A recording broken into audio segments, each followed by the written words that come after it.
माझ्या समजुतीने राज्याचे चॅनल्स इथे उपस्थित आहेत. मला साधारणतः दुपारी 1:30 पासून एक 10-20 फोन प्रमुख चॅनल मधनं आले की तुम्ही काही अजितदादांना सोडून तिकडे चाललाय का. हो नाही काय बोलायचं हे मला काही सुचना, कारण ही चर्चाच कधी नव्हती. चर्चाच झाली नाही. ही चर्चा राज्यभर आज पसरली. कदाचित असं दिसायला लागलंय की आपले जे विरोधक आहेत त्यांनीच मुद्दाम ही बातमी दिली असेल की रामराजांची बॅच जाते तिकडे तुतारीकडं, तर आपल्याला इथं कमळावर उभं राहता येईल असं तर नसेल. कारण या मंडळींना हे असं करायची हे अत्यंत घाणेरडी सवय. मी या चॅनेलच्या माध्यमातून राष्ट्रवादी काँग्रेसचे अध्यक्ष तटकरे साहेब त्यांचे 2 फोन येऊन गेले. ते तटकरे साहेब मी काही गोष्टी आल्यावर बोलणार आहे आणि त्यातली एक गोष्ट बाकी मला मान्य करायला लागेल. अजितदादांची जेव्हा यात्रा निघाली त्या यात्रेचं नाव मी विसरलो, आनंद मंगल कार्यालयात आपण वेगळी बैठक घेतली. दादांना आपण काही गोष्टी सांगितल्या होत्या. बापूच्या ईडीची केस झाली, तिला माजी सभापती सौ रेश्मा भोसले बसल्यात, त्यांच्यावर वेडेवाकडीची काही उत्तर प्रश्न ही दिली गेली, ते बोलले. उत्तर कोरेगावची काही मंडळी त्यांनी त्यावेळेस तेच सांगितलं. या सगळ्याची उत्तरं जोपर्यंत इथं मिळत नाहीयेत आणि ही उत्तरं जर मिळायची असेल तर आपण गाराणं मागणार हे देवेंद्र फडणवीसांच्याकडे जायचं मला काही कारण नाही. मी देवेंद्र फडणवीसांचं नेतृत्व माझ्या त्यांचे अत्यंत उत्तम संबंध आहेत. राज्य पातळीवर एकही माणूस गेल्या 25 वर्षात माझा शत्रू नाही. एक आमदार सोडला तर तोही आपल्या जिल्ह्यातला. शत्रू म्हणजे राजकीय शत्रू, वैयक्तिक शत्रुत्व मी करत नाही, वैयक्तिक शत्रुत्व मी मानत नाही. राजकारण हे राजकारणापुरतं असावं असं मानणारा घराचा मी एक आत्ताच्या पिढीचा माणूस. काय आम्हाला पुरावा पाहिजे होता आणि मी कुठं जातो याला काही किंमत राहिली असं मला स्वतःला वाटत नाही. तुतारी असेल, तुतारीच का तुम्ही म्हणता मला माहित नाही तुमची मतं काय आहेत. अहो पहिल्यांदा आपण अजितदादाकडे जेव्हा जायचा विषय घेतला तेव्हा मी तुम्हाला बळजबरीने गप्प बसवलं होतं की तुतारी बितारी काही नाही, शरद पवार वगैरे काही नाही, हा निर्णय मी घेणार आहे. तुम्हाला आठवत असेल. आम्हाला पुरावा कुठला पाहिजे. आम्हाला प्रशासनातनं न्याय बुद्धीने वागणूकच मिळत नसेल आणि कार्यकर्ता तर घरीच बसणार असेल, कार्यकर्त्याचे कुठले नाजूक अडचणीचे प्रश्न आहेत याचा फायदा घेऊन आमच्या कार्यकर्त्यांना फोडण्याचा प्रयत्न जर होणार असेल आणि त्यात भारतीय जनता पार्टी सारख्या अतुच्च पार्टीने आपल्या राज्याचा अध्यक्ष तिथे पाठवून त्यांना पत्ते द्यावा आणि हे अपमान आम्ही सहन करावेत आणि त्यांचा सत्कार राज्यावर जर होणार असेल आणि त्यांच्या सत्काराला तुमच्या पूर्व भागातले एक शहाणं नेतृत्व हार घालायला गेलं होतं, एवढं लक्षात घ्या. तो विषय आज बोलायचं आपल्याला काही कारण नाही. तर आम्ही उत्तर काय द्यायची आणि घरी बसलेल्या कार्यकर्त्यांचा रिकामा नेता म्हणून अजितदादाच्या पार्टीत गेलं काय आणि अजून कम्युनिस्ट झालं काय आणि रासपट गेलो काय, त्याच्या मागे कार्यकर्तेच राहिले नाहीत. अशा माणसाला, अशा नेतृत्वाला अजितदादा तरी काय करू शकणार आहेत एवढं बाकी मी तुम्हाला मान्य करेन. दादा किती आक्रमक आहेत अख्ख्या महाराष्ट्राला माहित. माझी त्यांची तशी भेट झालेली नाही जिल्हा बँकेच्या इथं. माझं त्यांचं या विषयावर बोलण्याचा तो कार्यक्रम नव्हता. आता बोलायला नको तरी मी बोलतो की अमित शहा साहेबांनी कबूल केलं होतं की मी त्या जिल्ह्याच्या कार्यक्रमाला, जिल्हा बँकेच्या 75च्या कार्यक्रमाला मी येतो.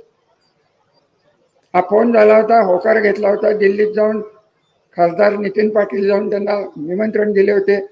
कुठनं मानमधनं दैवडीतनं फोन गेले. त्या असं जर होणार असेल आणि त्याला राज्य पातळीची नेतृत्व आणि देश पातळीची नेतृत्व ही जर त्याला जर साथ देणार असतील तर आम्ही करायचं काय, हा खरा प्रश्न मी अजितदादांना जाऊन विचारणार. तुमच्या अडचणी आम्ही समजतो. आपल्याला का हा निर्णय घ्यायला लागला याचं सगळ्यांनी उत्तर दिलं.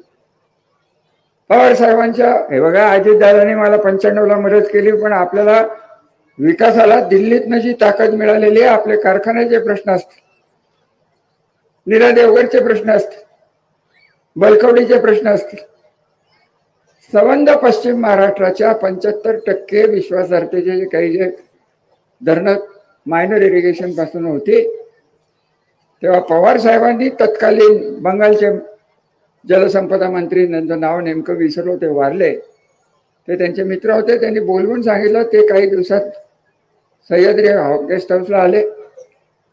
त्यांनी मान्य करून टाकलं की आंध्र प्रदेश आणि कर्नाटक काय म्हणेल याची परवा नाही, हे रितसर आहे, लवादाप्रमाणे तुम्हाला परवानगी मिळेल. ही सगळी पाटणची धरणं त्यात सुटली, उरमोडीचं धरण त्यात सुटलं. राहिलं नीरा देवघर राहिलं, कारण ते 50% विश्वासार्हते होतं. तर तो पाणी कुठे वाया जातो? आपण ज्या गावात बसलोय ते वीरचं पाणी, नीरा देवघरचं पाणी वीरमध्ये येऊन तुम्हीच लोक गेली 15 वर्ष वापरताय की नाही एवढं सांगा. मला आज तुमचंच पाणी काढलं जात आहे आणि नीरा देवघरचं पाणी फलटणला आणि माळशिरसला आणि खंडाळ्याला मिळणार आहे. आणि हे शहाणं म्हणतोय की ते सांगोल्याला द्या, आणि आपण काहीच बोलायचं नाही. आपल्या नेतृत्वाने याला काहीच सांगायचं नाही. अरे असं जर असेल, वैयक्तिक माझे मान अपमान मी कधी मानलेले नाहीत. या पाण्यासाठी मी अपमान सहन केले, एवढंच मी तुम्हाला सांगेन. एकदा कधीतरी मी जेव्हा वेळ येईल तेव्हा कोण काय बोललं, एक तुम्हाला निश्चित सांगेन की पाण्याचा आग्रह, औद्योगिक वसाहतीचा आग्रह हा 95 सालपासून आज 2024 पर्यंत कायम मनात ठेवून दिवस आणि रात्र घालवलेली. यांचं काय चाललंय? आज म्हणायचं नीरा देवघरचं पाणी मी आणलं, तू टेंडर काढलं. वेड्या धरणच झालं नसतं तर तुझं टेंडर कोण घेतलं असतं? राम निंबाळकरांनी घेतलं असतं का? हे राम निंबाळकर शाणे, मोठे कॉन्ट्रॅक्ट, कुठले? निंबळकचे, बापूंच्या गावचे. त्यांना माझी एकच विनंती आहे की तुम्ही कॉन्ट्रॅक्टर म्हणून होता, तुमच्या वेळेचं आम्ही कौतुक केलंय. तुम्ही राजकारणात उडी घेताय. राजकारणात जेव्हा उडी घेतली जाते तेव्हा राजकीय नेत्याच्या नादाला लागू नये, माझ्या नादाला चुकून लागू नये. तुम्ही पैशाच्या ताकदीवर राजकारण करायचा प्रयत्न केला, तुम्हाला तशीच उत्तरं मिळतील. आज तुमचा हा जो रस्ता आहे ना, त्याचं टेंडरही त्यांच्याकडे. आमचं काय म्हणणं नाही, काम उत्कृष्ट करतात, परंतु राजकारणात भाग घेणं गव्हर्नमेंट कॉन्ट्रॅक्टरनी हा वेडेपणा आहे, एवढं मी सांगेन. आणि त्यांनी तो केलेला आहे. बघू पुढे काय होईल. 2.5 महिनेच राहिले, 2 महिनेच राहिले. मी विसरणारा माणूस नाही. चांगलं तर चांगलं, वाईट तर वाईट. तो विषय जरी आपण सोडून दिला तरी अजितदादांच्याकडे जा, अजितदादांच्याकडे जा, तू तर इकडे जा, तू तर इकडे जा. मी तुम्हाला एक खरं सांगू का, आपले प्रश्न सोडवण्यासाठी आपण शरद पवारांना दाखवून तिकडे गेलो ही वस्तुस्थिती. आयडिया स्पष्ट सांगतो. हे आम्ही सगळेजण 9-10 जण जेव्हा पवार साहेबांच्याकडे पहिल्यांदा गेलो, मी हात जोडून त्यांना सांगितलं की साहेब, ही परिस्थिती फील्डमध्ये तशी राहिलेली नाही. माझ्या स्वतःवर वयाच्या 75व्या वर्षी हे आणि मानचे आमदार यांनी खंडणीचे गुन्हे आणि किडनॅपिंगचे गुन्हे लावायचा प्रयत्न पुणे जिल्ह्याच्या आर्थिक गुन्हे शाखेत केले होते. ही माझ्यावरची परिस्थिती. तेव्हा तर मला वाटतं मी सभापती होतो. राज्याच्या सभापतीला 8 टाकाची तयारी ह्या दोघांची. सुदैवाने मला मानणारे 35 वर्षातले काही प्रशासनातले अधिकारी आहेत, पोलिसातले अधिकारी आहेत, त्यांनी मला सावध केलं की देवेंद्र फडणवीस साहेब, त्यांना फोन केला की साहेब हे काय चाललं. आजही तेच झालं. 15 दिवसापूर्वी, 20 दिवसापूर्वी हीच बातमी परत फिरायला लागली. रामराजे आज जाणार आहेत, हा आज जाणार आहे, तो आज जाणार. हे कोण करते? त्या दमदाट्या आम्हाला थांबवणारच की नाही? का आम्हाला वाटायला लागले की आम्हीच पाकिस्तानात गेलोय का काय? आम्हाला वाटायला लागले. याचा न्याय आपण आपल्या नेत्याकडे मागायचा. शरद पवार ते अत्युच्च पातळीवरचे नेते. त्यांना काय, मी काय बोलणार शरद पवार साहेबांना. म्हणजे मी त्यांना विनंती केली होती की साहेब, जे काय घडते त्यासाठी आपल्या भूमिकेचा आपण पुनर्विचार करावा आणि आम्हाला आपल्या आशीर्वादाने तिकडे जावा, याचा बाकी मी साक्षीदार. आजच्या या सभेत जो अजेंडावरच विषय नाही तो राज्यावर कसा गेला याचा शोध पहिल्यांदा मी घेणार. हे आत्ताही मला त्यांचेच फोन येतात. मी तुम्हाला एकच सांगेन की तुमच्या भावना तीव्र होत जाणार आहेत. उत्तर कोरेगावने तर जाहीरच करून टाकलंय आणि त्याला काय उत्तर देऊ. हा उपसभापती बंडू संजय साळुंखे 3,500-4,000 मतांनी निवडून आलेले लोकप्रतिनिधी, ते विकास साळुंखे, ते तिकडचा एक पद्धतशीर काम करणारा नेता, 5-6 हजाराचं गाव, पैसे वाटायला ते आपल्यातलं एक शहाचं कार्ट, ते कोरेगावकराचं कार्ट, यांनी नावं घेतली नाही तर मला काय घालवायचं. ते पैसे वाटत फिरतायत, यांनी त्यांना अडवलं आणि ह्यांनाच शिव्या घालतायत आणि यांच्यावरच केस होतीये. आणि 22 आता ह्याला करणार काय आपण. सत्तेत जाऊनही इलेक्शन मध्ये ही पद्धत जर होणार असेल तर सत्ता आपल्या कामाची नाही. आपल्याला, मला स्वतःला, पवार साहेबांना देव मानतो, अजितदादांना तेवढंच मानतो. अजितदादांचे गुण जे आहेत त्याचा विचार करून, भविष्याचा विचार करून आपण हा निर्णय घेतला. पण माझा कार्यकर्ता हा माझ्या राजकारणाचा नव्हे तर माझ्या आयुष्याचा केंद्रबिंदू आहे. आणि केंद्रबिंदू जोपर्यंत सुरक्षित राहत नाही तोपर्यंत माझी काय भारतीय जनता पार्टीची भांडणं नाही. मोदी साहेब त्यांचं काय व्हायचं ते म्हणजे आपल्याला काय त्याच्याशी घेणं देणं नाही. अमित शहा साहेब आदरणीय आहेत.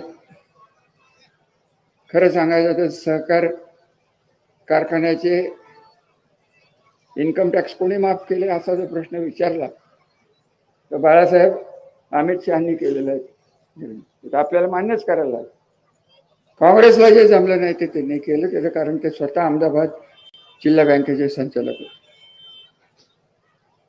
परंतु जोपर्यंत दिल्लीत एक भारतीय जनता पार्टी आणि साताऱ्यात एक नवीनच भारतीय जनता पार्टीचं पिल्लू जे माणमधनं सुरुवात आहे, ज्याचं एक शाखा ही फलटणमध्ये आहे आणि त्यांना जोपर्यंत ताकद मिळते तोपर्यंत अजितदादांना आम्ही प्रश्न विचारणारच की आम्ही काय करायचं हे तुम्हीच आम्हाला सांगा. एक सांगा तरी की हे थांबणं शक्य नाही. भारतीय जनता पार्टी माझं ऐकते का नाही ऐकते आम्ही आमच्या पद्धतीने बघू. माझं काही शरद पवारांशी भांडण नाही, माझं मोदींशी भांडण नाही, माझं देवेंद्र फडणवीसांशी भांडण नाही. माझ्या तालुक्याचं तर मला बघायचे अधिकार आहेत की नाही. बाकीचं सगळं सोडून द्यावं.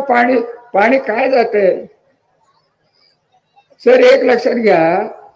या निरेच्या पहिला तालुका कुठला आहे तर खंडाळा आहे, दुसरा कुठला आहे, वीरचा पहिला तालुका कुठला आहे, फलटण आहे. तर फलटण जर असेल, आपणच ठरवलं तर पाणी पुढे जाऊन द्यायचं नाही तर जाईल का पुढे. कायदा हातात घ्यायची वेळ आली तरी करू. म्हणजे आमचं न्यायाचं पाणी, अहो नीरा देवगडचं पुनर्वसन केलं कोणी? माळशिरसने केलं नाही, सांगोल्याने केलं नाही, खंडाळा आणि फलटणने 700 लोकांचं पुनर्वसन केले. फुकटच जमिनी दिल्यात. विकत घ्यायला हे यांचं सागर, हे फुकटचे विकत घ्यायला, ते तुमच्या अभंग, ते एक नवीनच पिल्लू तिथं तयार झालं. आता कुठपर्यंत सामना करायचा हो.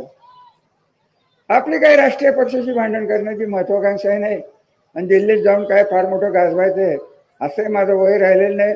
परंतु जे काही केलंय, जे पाणी असेल, शिक्षण असेल, रस्ते असतील, लाख भानगडी केल्या, एक संस्कृती केली. फलटण तालुक्यात जो तालुका अख्ख्या राज्यात गटबाजीसाठी प्रसिद्ध होता, तत्कालीन पवार साहेब जेव्हा जेव्हा भेटायचे तेव्हा नेहमी म्हणायचे, ही तर पवार साहेबांनी भाषणं केली आहेत की फलटण तालुक्यात एका रात्रीत काय होईल काय सांगता येत नाही, असं हे तालुक्याचं चित्र. जुनं विसरलो.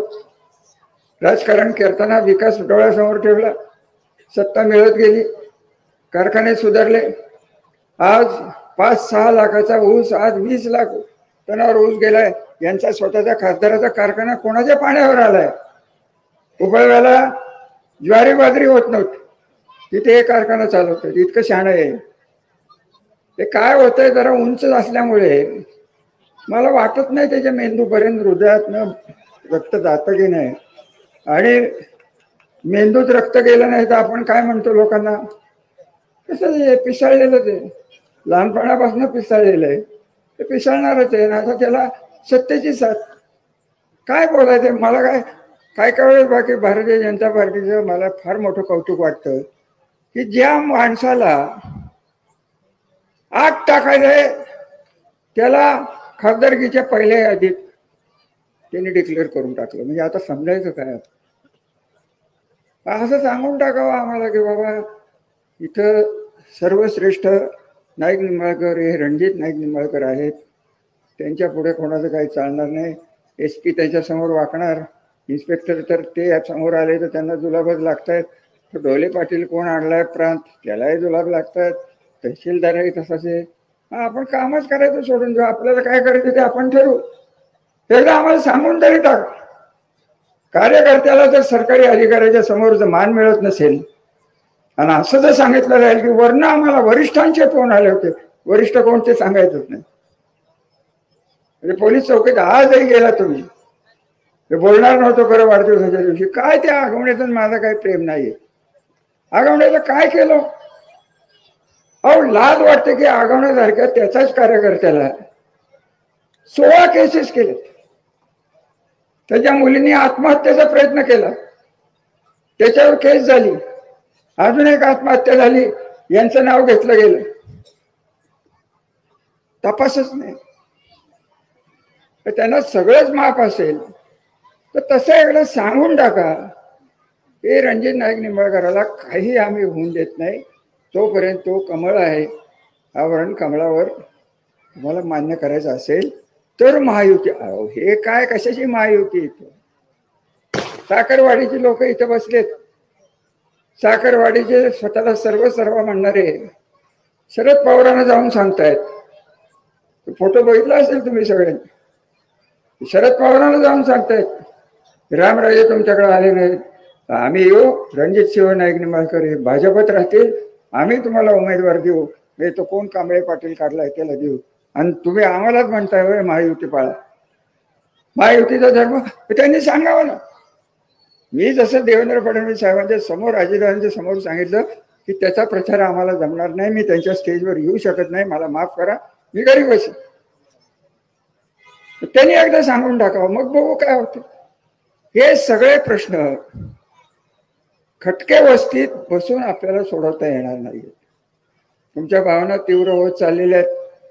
मी 30 वर्षात पहिल्यांदा बघतोय की मी म्हणतो ते विचारपूर्वक तुम्ही कधीच मान्य केलं नाही, भावनेने तुम्ही मान्य केलेलं आहे की रामराजांच्यावरचा विश्वास आहे हा, की तो जो निर्णय घेतील हा माझ्या भल्यासाठी होईल. हे सर्वसामान्य कार्यकर्त्याला पटत होतं. आज मला तुम्ही सांगताय की तू तरेकडे जा. हा मोठा ऐतिहासिक क्षण फलटण तालुक्याच्या राजकारणात आलेला आहे. आणि कार्यकर्त्यांनी जेव्हा जे सांगितलेलं असतं ते नेत्याच्या कानावर घालणार आणि योग्य तो निर्णय घेणार, एवढं बाकी मी तुम्हाला या निमित्ताने सांगू इच्छितो. आज बऱ्याच चॅनलचे निराशच झाले असणार आहे. सगळे ह्याच्यात कोण किती बसले मला नाही माहिती. माझ्या माग म्हणजे एक तर चॅनलवर मी दिसत नाही. मला ते कसला माझा कट्टा असतो त्याच्यावर सभापती असल्यापासून बोलवतात. म्हटलं नको बाबा, माझा कट्टा आपलं फलटण कट्टा आहे, ते बरं आहे, नको तुमचा कट्टा. आम्हाला काय करायचं आहे, कट्टा नको, कट्टा नको, काय करू नका, फक्त फलटण तालुक्याला बट्टाही लावून देणार नाही, एवढं बाकी निश्चित. मग ते रणजित नाईक निंबाळकर, हा क्षण तुमच्या लक्षात येत नाही. 30 वर्ष खपून आपण तालुक्याचं पुनर्वैभव आणलं आणि ह्या माणसाच्या हातात जर आपण दिलं तर काय होईल तुमचा प्रत्येकाचा आगवणे होईल, प्रत्येकाचा. ऑलरेडी 3 जण आहेतच.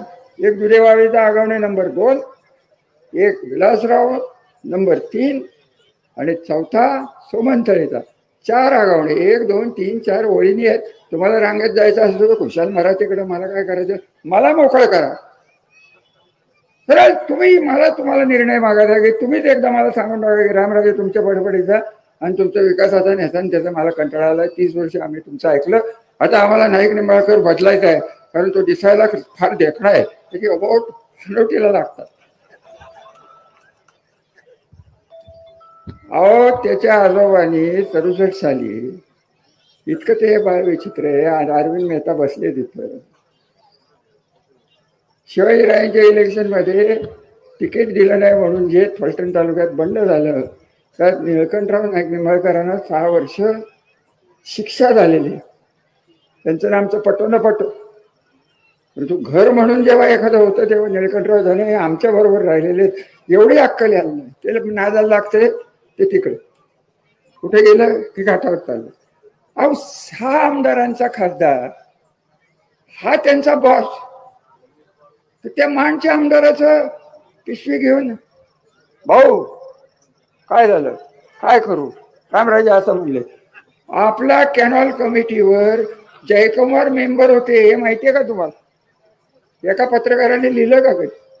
एक विश्वास भोसले होते, ते तर काही न विचारलेलं बरं. काल तुम्ही म्हणला संजू बाबा, ऑक्टोबरमध्ये सगळी चांगली माणसं जन्माला येतात, ते विश्वास भोसले काल परवाच जन्माला आले. प्रल्हाद पाटील पण आहेत. आता काय करायचं का? आता कशाचं चांगलं आणि वाईट? अरे साखरवाडीचे बघा, 6 तारखेला मागच्या दारानी, इकडच्या दारानी, पाटील माझं वाटोळं केलं, 15 महिने मला पगार दिला नाही तरी पाटील. अरे आम्हाला खरं झालं जमत नाही हो. हे पाटलाचा गुण, या रणजितचे गुण आम्हाला थोडे तरी पुढील जन्मात मिळावे.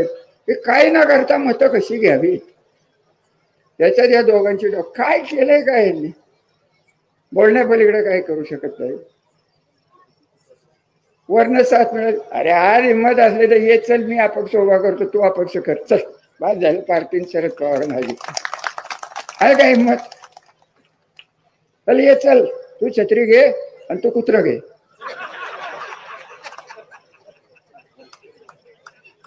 हे आहे का हिंमत? बघी ना. आणि सेनापती कोण? ते मल्टनचं ते काळ. अख्ख्या बिल्डर लोकांना तिने ब्लॅकमेल केलं. अहो 400 केसेस फलटण शहरात. काय विकासाचं काम? 308 नावाचं कलम आहे, ते कलेक्टरकडे गेले की ते कामच थांबतं. किती सांगू त्यांचं, काय सांगू राज्याला की आमचं दुर्दैव आहे की ही बाळा आमच्याकडे जन्माला आली, आमच्या घराण्यात जन्माला आली आणि आमच्या जोरावर बसली. आता त्यांचं जर काढायचं म्हणलं कशाला काढाकाढी करायचे? तुम्हाला एक मी या निमित्ताने सरळ सांगतो, मी सासवडला हेच बोललो.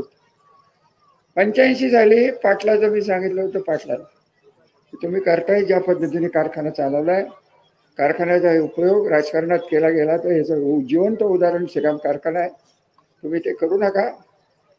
त्यांनी तेच केलं. तेव्हापासून मी सांगत होतो की पाटलाचा फुगा फुटणार आहे.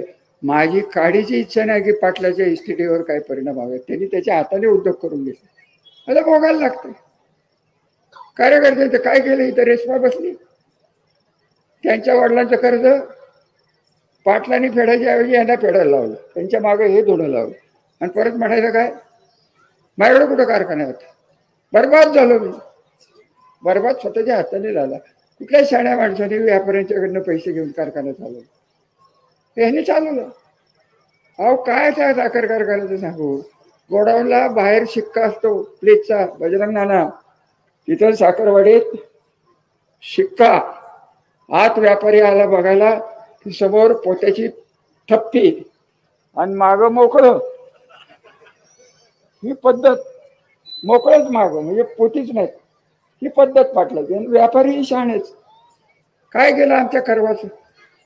मदन करवाचं घर जाळून टाकलं. अरविंद भाई तुमचेच शेजारी आहेत, जरा तेव्हा तरी शहाणपणा सांगायचं तुम्ही त्यांना की नका करू यांच्या नागाला. अहो किती बोलायचं या लोकांच्या विषयी, कशाला आपण गटारात हात घालायचं. हे तुम्हाला एक शब्द देऊन माझे विचार मी थांबवणार. मी अजितदादाला हे सगळं सांगणार आहे. अजितदादा त्याच्यावर योग्य तो निर्णय घेतील. मी पवार साहेबांना आज तागात भेटलेलं नाही. कुठल्या तोंडाने मी त्यांना भेटू हे मला तुम्ही सांगा. ज्या माणसाने मला आमदार नसताना मंत्री केलं 2009ला, त्या माणसाला सोडताना माझ्या जीवाला काय वाटलं असेल हे आम्हाला माहिती आहे. आमच्या घराच्या या परंपरा नसताना केवळ तुम्हाला डोळ्यासमोर ठेवून आपल्याला संरक्षण मिळेल मनाला दाबून पवार साहेबांना सोडलं हेही प्रामाणिकपणे सांगेल. आणि जर जायचंच झालं पवार साहेबांच्याकडं तर तुम्हाला साक्षीला घेऊन तुम्ही जर मला शब्द दिला की जो बापू बोलला की ईडी लागून द्या नाही तर बिडी लागून द्या, परंतु रणजित नाईक निंबाळकराला कीड लागल्याशिवाय मी थांबणार नाही. आणि गावोगावी जर कार्यकर्ते बाहेर पडून जर कामाला लागले तर या माणसाचं डिपॉझिट राहू शकत नाही. एवढी ताकद तुमच्यात आहे हे मला माहिती आहे. अजून काय बोलू? आता कशाला ओरडतो? जरा बिघडला का? बापू जेवायचा देवा होता. कुठल्या गावचा आहे कोणाला माहिती, बहुतेक घेतलाच असं सवणवाडीचा. कशाला बाबा जरा शांत राहा. जास्त वेळ आली तर मल्ठरला जा. तर जास्त काही बोलून चांगल्या कार्यक्रमाची शोभा मी करू शकत नाही. हे बघा, अजितदादांच्याकडे गेलो, विचारपूर्वक गेलो, पवार साहेबांना दुखवलं, वाईट वाटलं तरी गेलो. जे काही याच्या पुढे होईल तो निर्णय तुम्हाला केंद्रबिंदू धरून, जर माझा कार्यकर्ता सत्तेतनं जर असुरक्षित असेल तर आपल्याला वेगळा विचार करायला लागेल. एवढं बाकी निश्चित मी तुम्हाला सांगतो. आणि त्या पद्धतीने याची पुढची पावले पडतील. एवढा मोठा कार्यक्रम होईल, एवढी मोठी प्रसिद्धी मिळेल. संबंध चॅनेलचं मी आभारी आहे. तुमची निराशा केल्याबद्दल I am very much sorry. की तुम्हाला वाटत होतं NDTV पासून सगळ्यांचे पोत. अहो काय आमचं ते हो एवढं. आम्ही कुठं कोपऱ्यात, सातारच्या कोपऱ्यातला हा तालुका, त्या जोडला खंडाळ्याला, तिथनं बाहेर काढलं सोडलं उत्तर कोरेगावला की लोक दुष्काळी, आपण दुष्काळी, मान दुष्काळी, खटाव दुष्काळी. ते राहिलं बाजूला, राहिले बोलतात तिकडे राजकारण झालं. विकासाचं कोण बोलते आजकाल? जाता जाता मी तुम्हाला एक प्रश्न विचारून जातो. आज दुपारी मी 1:30 वाजता 2:30 वाजता जेवतो. माननीय मोदी साहेब तिथं आले, हेलिकॉप्टर घेऊन आले, विमानात ना आले. त्यांनी जी उद्घाटनं आतापर्यंत केली त्यातली किती उद्घाटनं ग्रामीण भागात होती आणि किती उद्घाटनं ही मुंबई आणि मुंबईच्या परिसरात होती, याची आकडेवारी तुम्हाला काढता आली तर तेवढं माझ्यापर्यंत. हजारो कोटीच्या खाली मुंबईत चालली आहे. म्हणजे आम्ही काय जनावर आहे? मुंबईच्या विरुद्ध मला काय बोलायचं कारण नाही. आपल्या लोकांना मुंबईने जगवलं. म्हणजे शेवटी होणार आहे काय की 800 खासदार जेव्हा होतील तेव्हा आपल्या जिल्ह्याचे आमदार आणि खासदार कमी होणार आहेत. सगळा राजकीय बॅलन्स हा मुंबई, पुणे आणि नाशिक. आत्ताच 125 आमदार तिथे लागतात. किती? 144 किती राहिले? आणि हे जोपर्यंत डिस्पॅरिटी जी तयार झालेली आहे की लोकसंख्येच्या आधारावर आम्ही मतदान घेणार, आम्ही मतदार संघ करणार, हे जोपर्यंत होत नाही, शेवटी सत्तेचं राजकारण आहे. 144 बेरीज झाल्याशिवाय सत्ता येत नाही हे आपल्याला मान्य करायला लागेल. जे काही आमदार आपले हे आपले विकासाच्या दृष्टीने काम करणारा हा दीपक चव्हाणाला आपण पुढे केलेलं आहे. 4थ्यांदा त्यांना आपण पुढे केलेलं आहे. फलटण तालुक्याच्या इतिहासात 3 टर्मच्या वर कोणी आमदार झाला नाही. मी स्वतः निवडून आलेला आमदार 3 वेळा झाले. चिमणराव 3 वेळा, बोईटे साहेब 2 वेळा, हरिभाऊ निंबाळकर 1 वेळा, महाराज साहेब 2 वेळा, शिवाजीराजे 1 वेळा. हा आपला इतिहास. दीपकराव, तुम्हालाही वागताना बोलताना मोठ्या जबाबदारीने याच्या पुढे वागायला लागणार. तुम्हाला स्पष्ट सांगतो की आमचं जे राजकीय कल्चर आहे, आमच्या घराण्याचं जे राजकीय कल्चर आहे ते सांभाळण्याची ऐतिहासिक जबाबदारी ही तुमच्यावर येऊन ठेपलेली आहे आणि ती तुम्ही आतापर्यंत पार पाडली आहे आणि पुढेही पाडाल याचा माझा विश्वास आहे. त्यामुळे पक्ष कुठला आणि काय हे ह्याला काय आपल्याला काळजीचा विषय नाही, पण जो कोण पक्ष असेल त्याने आमचे कार्यकर्ते सुरक्षित ठेवायचं. आम्हाला शब्द दिला, पवार साहेब आज सत्तेत नाही आहेत, आपल्यालाही माहित. आपण अजितदादांच्याकडनं अपेक्षा ठेवली कारण ते सत्तेत आहेत. आणि ह्या जोपर्यंत पूर्ण होत नाहीत तोपर्यंत मी माझ्या लोकांना काही उत्तर देऊ शकत नाही. अशी परिस्थिती माझ्या नेत्यांनी, अजित पवारांनी माझ्यावर आणू नये, एवढीच माझी त्यांना विनंती आहे. तटकरे साहेबांना मी फोनवरून हे सगळं कळवणार आहे. जे काय ठरेल ते तुमच्या समोर येऊन संजय बाबा बोलले असते 2-4 दिवसात प्रमुख कार्यकर्ते आपण एकत्र बसू, ठरवू. तोपर्यंत तुम्ही कळ काढावी, बाग सांभाळायला पाडावा. आणि काही जरी निर्णय झाला तरी इलेक्शनच्या दिवशी, मतदानाच्या दिवशी मी पळ काढणार नाही, हा मनाचा निश्चय तुम्ही मला कळवावा, एवढीच विनंती करतो.